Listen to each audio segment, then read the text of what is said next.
take one step of obedience, not 10. Just one step. So, let us be, do, and change together. Welcome back to Be the Change. I'm Sephora, and I'm here again with my dear friend Lara. In our last episode, we talked about letting go, releasing to God what was never ours to carry. Today, we want to talk about something that often comes after surrender. Learning to walk again. Because sometimes God heals our hearts, but we still hesitate to move forward. Maybe we have been disappointed. Maybe we have failed. Maybe we've been hurt. Or maybe we simply don't believe we are enough anymore. Lara, have you ever felt that way? Absolutely. And I think many of us imagine healing as the end of the journey. We think once I'm healed, everything will be easy again. But often, healing is only the beginning. God restores our hearts and then patiently teaches us how to trust Him again. Sometimes that first step feels harder than we expected. I agree. Because walking again requires something healing alone doesn't automatically give us. It requires courage.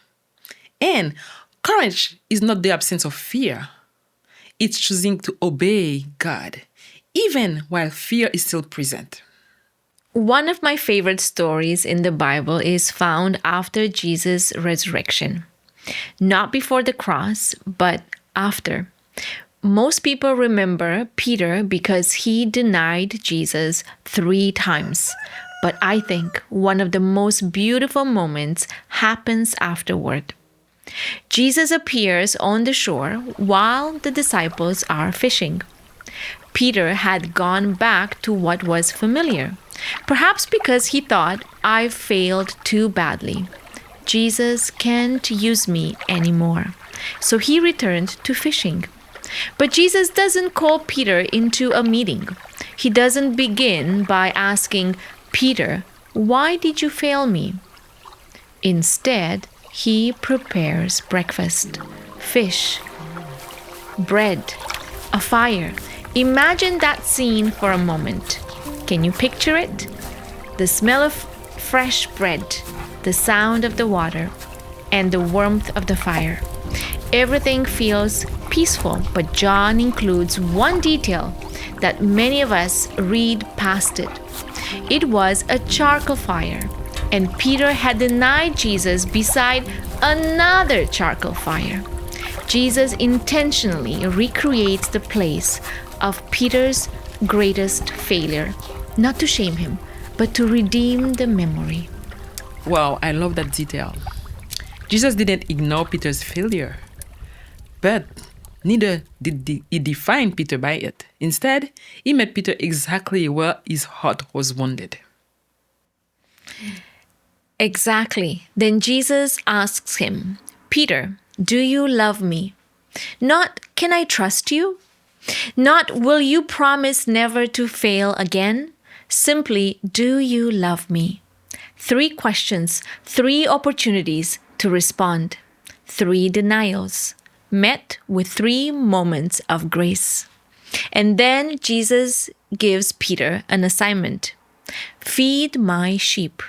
Isn't that amazing? Peter receives his calling after his failure. That gives me so much hope because it reminds me that failure is never the end of the story. God isn't looking for perfect people. He is looking for willing hearts. When I read Peter's story, I don't just see Peter. I see parts of my own journey. When I was in high school, something happened that I didn't do. But somehow, I became the one who was blamed. What hurt me the most wasn't the accusation itself. It was that the people I trusted, the people I believed would stand beside me, didn't. That experience deeply affected me. Not only did I lose trust in people, I began questioning myself. Years passed. Life moved on. Then one day, while traveling, I unexpectedly met my former school principal at the airport. She recognized me immediately. She smiled, and then she said something I never expected. Sephora, I wrong you. I accuse you of something you didn't do. I have carried that in my heart for years. Would you forgive me? Whew. By that time, I wasn't waiting for an apology anymore. God had already begun healing my heart. But that moment reminded me of something beautiful. God has His own way, His own timing of bringing healing. Sometimes He heals us long before circumstances are ever resolved. Thank you for sharing that, Sephora. What touches me isn't only that she apologized, it's that you had already chosen forgiveness before hearing those words. That tells me your healing wasn't dependent on another person's response. It was rooted in your relationship with God. Yes. And I think that's an important lesson. If our healing depends on someone else's apology, we will remain prisoners until they decide to change. And sometimes they never change. But when our healing is placed in God's hands, He begins restoring us from the inside out. Healing, however, wasn't the end of my journey. I still had to learn to walk again, to trust again. For many years, I struggled with what people call imposter syndrome. I often thought, who am I to write a book? Who am I to preach? Who am I to start a podcast? Especially in English, which is my third language. I knew I would make mistakes, and I did. I knew I would mispronounce words, and I did. I knew also some people will criticize me, and sometimes they have. But over time, God gently reminded me, Sephora, I never asked you to impress people. I asked you to obey me. Today, I've learned something freeing. I don't live for the approval of an audience anymore. I live for an audience of one. But it no longer decides whether I obey or not. I love that, Sephora, because so many people are waiting to feel confident before taking the first step. But confidence isn't where obedience begins. Sometimes confidence comes after we obey. Exactly. Peter probably didn't feel ready. Moses didn't. Esther didn't. Gideon didn't. Jeremiah didn't. Honestly, neither do I. Do you? But God has never called us to trust our own strength. He asks us to trust His. As Paul reminds us in 2 Corinthians 12, verse 9, my grace is sufficient for you, for my power is made perfect in weaknesses. Every time I step in front of a microphone or stand to speak, I remember that promise. It's not about having everything together. It's about being willing to say, Lord, if you are asking me to take this step, I will trust you to walk with me. If you're listening today and wondering, how do I begin walking again? Here are 3 simple steps. First, remember who called you.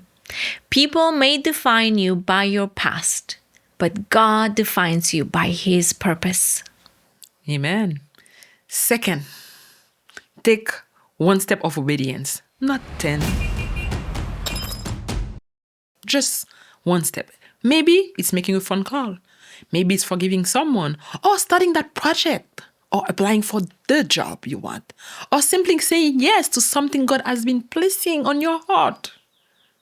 And finally, stop waiting until you feel ready.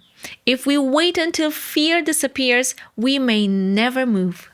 Faith isn't the absence of fear. Faith is choosing to obey despite it.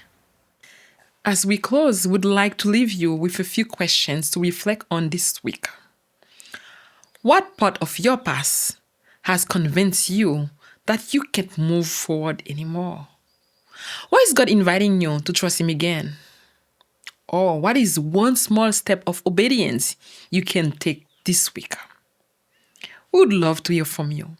Share your thoughts in the comments. This week's practice is simple. Write down one area where fear has kept you from moving forward. Pray over it. Then take one small step of obedience before the week ends. Don't wait until you feel ready. Trust that God walks with you. If today you feel like Peter, if you have failed, if you've been hurt, if you have stopped believing in yourself, remember this. Jesus never asked Peter, Peter, are you confident again? He asked, Peter, do you love me? Because courage doesn't begin with confidence. It begins with love. When we love Christ more than we feel failure, we find the courage to take the next step. So wherever you are today, don't let yesterday decide what you do tomorrow. Take one step. Trust God with the next one. And remember, you never walk alone. So, let us be, do, and change together.